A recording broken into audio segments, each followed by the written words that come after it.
তো hello news 10 বাংলার দর্শক, একেবারে ভিডিও শুরুতেই যে বড় খবরের দিকে নজর রাখতেই হচ্ছে।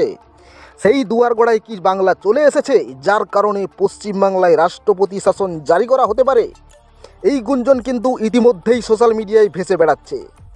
আরজিকর কাণ্ডে যেভাবে বাংলায় ছাত্র সমাজ, বিরোধী দল এবং সাধারণ জনগণ নবান্ন অভিযান থেকে শুরু করে রাজ্য শাসক দলের কাছে যেভাবে আন্দোলন করছেন এবং মুখ্যমন্ত্রী পদত্যাগ চাইছেন, তাতে কিন্তু একটা জিনিস স্পষ্ট, এই রকম পরিস্থিতি যদি বাংলায় আর কিছুদিন চলতে থাকে, তাহলে বাংলায় রাষ্ট্রপতি শাসন জারি করতে হতে পারে। যেভাবে বাংলায় ইউআর জাস্টিস নিয়ে আন্দোলন হচ্ছে, এই রকম আন্দোলন অতীতে আগে কোনোদিন দেখা যায়নি।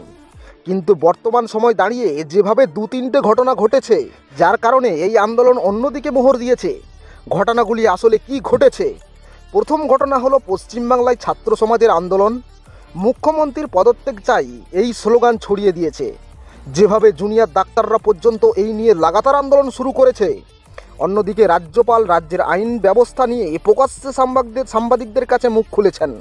এটা কিন্তু একটা ভাবার বিষয়।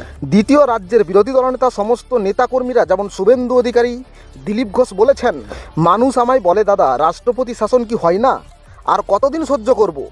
জোর গলায় দিলীপ ঘোষ বললেন, লিখিত হোক বা অলিখিত, বাংলায় রাষ্ট্রপতি শাসনের দিকে পরিস্থিতি যাচ্ছে।